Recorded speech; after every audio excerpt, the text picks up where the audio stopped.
pega o seu café e que eu já peguei o meu aqui. A gente vai para uma deliciosa review do Debian 13, que chegou repleto de recursos. Esse sistema que é considerado universal.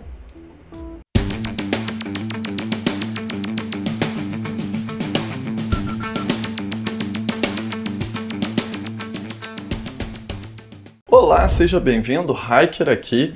Já confere a inscrição se você já é inscrito aqui no canal. Se não é, se inscreva. Você está no canal focado para review de sistemas do grupo Hiker Linux. E hoje eu vou falar para você as novidades dessa versão do Debian 13, o sistema universal. Mas você já se perguntou por que o Debian é considerado o sistema universal? Pois então, o Debian é considerado sistema universal porque ele já possuiu versões com outros kernels além do kernel Linux. Uma versão com kernel FreeBSD e também com kernel Hurd, que é aquele kernel da fundação do software livre, da GNU. O Debian está presente desde a Estação Espacial Internacional e, inclusive, ele está presente em plaquinhas como essa aqui. Esse aqui é um Milky Way Mars. É uma plaquinha de desenvolvimento que possui um processador RISC-V. Inclusive, essa versão do Debian 13 está com uma melhoria para a compatibilidade com esses processadores RISC-V, que são, digamos, um processador semelhante aos ARMs,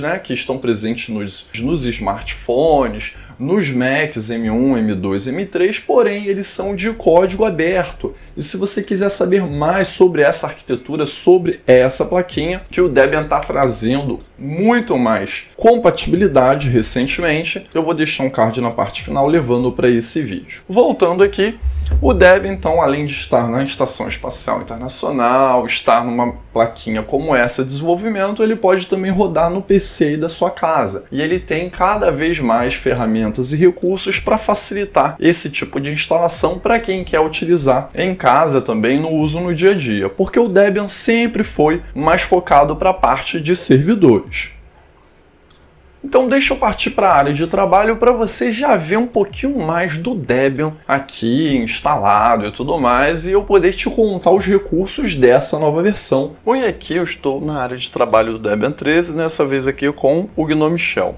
Muitos falam por aí que a versão com KDE tem alguns bugs, Eu quero inclusive testar essa versão do Debian com o KDE Plasma para ver se isso de fato é verídico, porque muitos reclamam, dizem que KDE Plasma, se você quiser ter uma boa experiência, é no Fedora, é no OpenSUSE, em outros sistemas, no Arch Linux, e que aqui no Debian a gente não tem uma boa experiência. Bom, tem muitos anos que eu testei o Debian com KDE, eu não estou me recordando agora se eu tive algum problema na época, então tá na hora de voltar para o Debian com KDE Plasma. Mas vindo aqui na versão com GNOME Shell, nós temos aqui a loja de aplicativos, que é um grande diferencial para você que utiliza GNOME e algumas interfaces gráficas, exceto o KDE, que aí vem com a Discover. Aqui nós temos a parte de atualização, inclusive eu tenho outra atualização do sistema aqui já, porque eu já atualizei quando foi lançada essa versão final. Temos a parte aqui dos repositórios de programas, onde a gente pode habilitar alguns repositórios, inclusive é ideal habilitar o FlatHub para poder fazer a instalação de Flatpaks, entre outros, mas eu não vou mostrar isso aqui nesse vídeo. Que bom que tem uma atualização aqui, porque a primeira coisa que eu quero te mostrar aqui no Debian 13 é que o apt chegou na versão 3.0 e não teve mudanças apenas na questão do apt não. Para quem já usa Debian há algum tempo,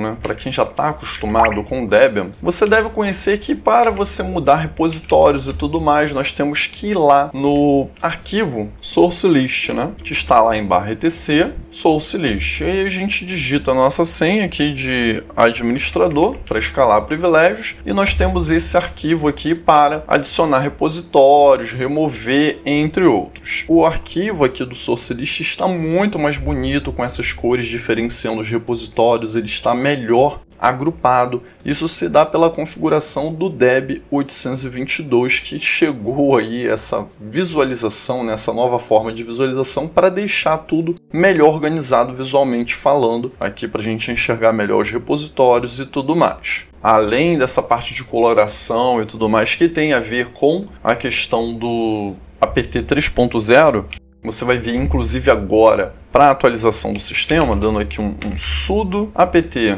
update Deixa eu dar um apt upgrade aqui, né? Porque o update não teve nada por ali, mas ó, agora a gente tem no apt 3.0 essa coloração diferente, mostrando o que está sendo atualizado, entre outros. Isso fica melhor para a gente visualizar com os pacotes que estão passando por modificações. Apesar que a versão estável do Debian não tem tantas modificações assim, geralmente são correções de bugs. Tem inclusive um robô que fica verificando os bugs dos pacotes e esses pacotes são testados e retestados antes de chegar em uma versão estável do Debian. Bom, e dessa vez eu adotei o Debian aqui no meu dia a dia num notebook que eu tenho como segundo monitor, porque eu tinha como segundo monitor, digamos que uma TV adaptada, mas ela deu problema. Eu cansei de ficar tentando arrumar ela, então eu adotei um notebook como segundo monitor. E eu utilizo um programa para passar mouse e teclado do meu computador principal para lá, para eu poder checar roteiros, olhar algumas coisas que vão complementar meu estudo no dia a dia ou o desenvolvimento de algum trabalho que eu esteja fazendo também. Se você quiser mais detalhes sobre esse programa em questão, que eu faço compartilhamento de teclado e mouse entre o meu computador principal e o meu computador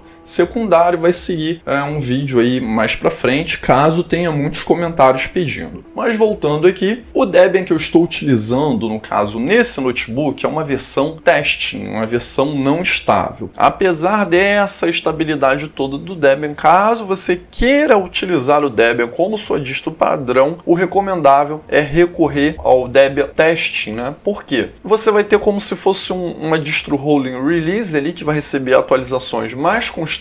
Porém, você não vai passar por atualizações tão instáveis como podem acontecer no Fedora e no Arch Linux. Isso significa que, se você configurar tudo no Debian para funcionar, DistroBox, virtualização, entre outros, dificilmente vai chegar uma atualização que vai quebrar essas configurações que você fez aí no seu sistema. O que às vezes pode acontecer com maior facilidade num Fedora, Arch Linux, numa distro base ou Fedora ou Arch, mais facilmente do que pode acontecer aqui no Debian. Essa versão aqui do Debian 13 também traz, né, o kernel Linux na versão 6.12. Essa versão ela trouxe melhorias para quem possui uma GPU tanto Intel como AMD. E ela também traz melhorias para o chipset Intel. Essa versão também conta com mais de 14 mil novos pacotes e mais de 70 mil programas, mas apesar disso eles estão disponíveis no repositório. Por aqui você não vai encontrar muitos programas instalados por padrão. O Debian vem por padrão com o básico para você trabalhar. Você tem aqui uma suite Office, que é o LibreOffice, você tem aqui alguns programas, um acesso para conexão remota, você tem aqui o GNOME Discos para você formatar um pendrive, um HD, um SSD, você tem um monitor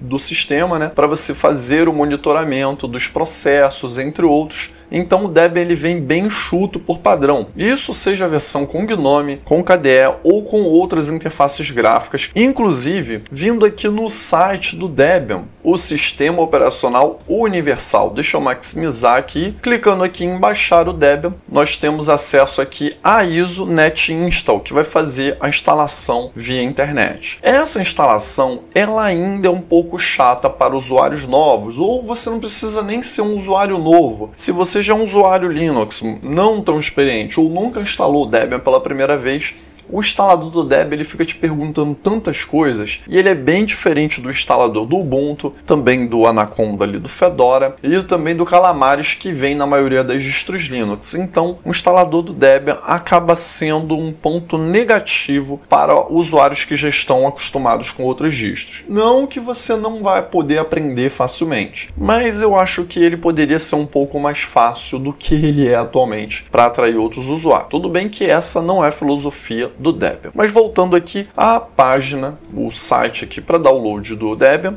nós temos aqui a versão 13.1, que é a versão estável, né? Temos aqui também o manual de instalação, as notas de lançamento dessa versão com todas essas novidades, né, que foram lançadas e tudo mais, que eu fiz um apanhado geral aqui para facilitar nessa review. E aqui nós temos as demais versões do Debian, que são a Testing, Stable e Unstable. No caso aqui, a versão Testing é a que eu recomendo para quem quer usar o Debian por padrão. Porém, se você fizer a instalação do Debian estável aí na sua máquina. Os Flatpaks vão render aí no seu uso do dia a dia normalmente. E você consegue configurar a virtualização, entre outras coisas, e usar normalmente. Você pode usar o próprio Debian Stable, ou estável, sem problema nenhum. Mas para a maioria dos casos, o Debian Test acaba sendo uma versão mais recomendada, porque você vai ter um sistema que vai receber atualizações com uma frequência maior do que a versão estável, mas não serão atualizações tão frequentes ao ponto de quebrar alguma coisa aí no seu sistema, como pode acontecer com o Fedora Art e distros baseadas nele, como eu já mencionei anteriormente. Agora, apesar dessa estabilidade do Debian, muitos acabam confundindo esse termo da estabilidade com a proposta real do Debian. O Debian, ele vem com esse termo de estabilidade e tudo mais, porque ele vai manter os pacotes numa versão mais constante do que as demais distros. Você vai instalar o Debian agora com a versão do GNOME 48, com a versão do KDE Plasma 6 e as demais interfaces gráficas, ele vai se manter assim por um longo tempo. Isso significa que desenvolvedores, entre outros entusiastas e profissionais que estão trabalhando com Debian, dificilmente vão receber uma atualização que vai quebrar alguma coisa no seu sistema. Isso é ótimo para quem trabalha com desenvolvimento de software. Essa versão também trouxe um Secure Boot ativo por padrão para a arquitetura ARM64 e tem um suporte melhor para a arquitetura RISC-V, né? E são essas plaquinhas de desenvolvimento que estão crescendo, ganhando espaço cada vez maior no mercado, e eu tenho um vídeo, inclusive, falando sobre a China, que tem adotado melhor essa arquitetura, que vai seguir num card aí na parte final, caso você não tenha visto ainda. Bom, agora deixa eu voltar aqui ao terminal para te mostrar algo que foi levantado, essa questão recentemente quanto à segurança do Debian. Já que eu estou falando da estabilidade, vou citar essa questão também. Se você desse esse comando aqui, você poderia comprometer todo o seu sistema operacional caso você estivesse utilizando a seção com Shorg, não com Wayland. Por quê? Esse simples comando faz a instalação de um dicionário, de um programa chinês, que serve para fazer a tradução do que você estiver olhando na sua área de trabalho naquele momento. Então, se eu estou aqui no Firefox, eu estou em alguma matéria aqui de algum site, por exemplo, eu estou aqui no Fórum Nix, e aí eu venho e quero traduzir alguma coisa aqui, alguma matéria, algum trecho. Quando eu clicasse aqui, esse programa ele já ia fazer a tradução desse texto e tudo mais. Porém, na versão com Shorg, ele fazia a captura de tudo que estava na sua área de trabalho. Isso através de um bug que já tinha sido reportado em 2015, só que ele era ativado através de um plugin que era feito o download automaticamente quando a gente fazia ou faz a instalação dessa ferramenta. Isso leva, é lógico, a diversos problemas de segurança, porque se você abre aqui uma janela para logar no e-mail, numa rede social, digita alguma coisa, você poderia ter a sua senha capturada e sendo enviada para servidores chineses sem criptografia. Isso é um problema seríssimo de segurança. E esse problema, esse bug, já tinha sido reportado desde 2015, mas só foi corrigido agora. Aqui, ó, esses plugins aqui, ó, aqui que está o problema. Esses plugins que estavam com o pacote malicioso com envio de credenciais aí do seu desktop e tudo mais, sem estar criptografado. Né? Então, você fazia o download do bendito programa, ele já puxava esses plugins e aqui que estava o problema. Então, era uma coisa um pouco mais escondida. Você tinha que fazer a análise não só do programa em si, mas também de cada pacote, de cada dependência, de cada plugin que estava sendo instalado também, para poder ver se o seu sistema estava seguro ou não. Né? Então, fica aqui esse alerta. Outra questão quanto à segurança, caso você prefira utilizar o Debian, você pode recorrer aos pacotes, né? Por mais que esse bug demorou a ser corrigido agora, às vezes acontece de um pacote ou outro ter algum bug ainda que não fosse solucionado. A curadoria do Debian costuma ser das melhores curadorias que nós temos aqui nas distros Linux, mas você quer recorrer ao FlatHub, quer fazer instalação de Flatpaks aí, não quer encher o teu sistema de dependências e tudo mais, ok, vai habilitar o FlatHub. Só faça a instalação de algum programa como o Flatseal, por exemplo, para você gerenciar as permissões dos Flatpaks, porque o FlatHub também não tem, geralmente, uma curadoria tão boa como as distros Linux possuem. Inclusive o Fedora criou a própria curadoria dele para os Flatpaks e tal. Gerou um problema porque eles acabaram empacotando o OBS Studio através de um pacote que estava com problemas, e isso gerou ali um fork que estava dando muita dor de cabeça, porque quem ia reclamar do problema não ia reclamar com a equipe do Fedora, ia reclamar com a própria equipe do OBS Studio, ocorreu uma ameaça de processo, entre outros. Então, vá utilizar Flatpaks aí no seu sistema, faz a instalação do Flatseer. Esse programa aqui, ele vai gerenciar as permissões dos Flatpaks aí no seu sistema. Através dele você vai conseguir, esse programa pode utilizar isso, pode utilizar aquilo, não precisa dessa permissão. Então, mesmo que você recorra aos Flatpaks, faça o gerenciamento das permissões deles para que você não tenha maiores dores de cabeça. E se você quiser conhecer a origem do nome Debian, a origem do Debian, entre outros, eu vou também deixar um card na parte final que eu falei lá no outro canal, no Hike Linux, algumas peculiaridades aí do Debian a mais do que eu estou falando aqui nessa review, pois essa aqui foi a minha review do Debian 13. Eu espero que você tenha gostado das novidades. Eu simplifiquei e trouxe o máximo de informações que eu consegui importantes no menor espaço de tempo possível para que você se sinta informado e faça uma análise se vale a pena usar o Debian ou não, seja no seu PC de casa, do trabalho, no seu notebook, ou até em um servidor, ou em um servidor, um mini servidor como essa plaquinha de desenvolvimento que eu acabei mostrando aqui. Se não é inscrito aqui no canal, se inscreva, dê um joinha nesse vídeo e comenta aí se você já usou o Debian, pretende usar, deixa um comentário aí do que você achou de diferente dessa versão 13 do sistema. Espero você em um desses cards na parte final de algum vídeo que eu fiz especialmente para você aqui no canal ou no canal principal, no Hike Linux.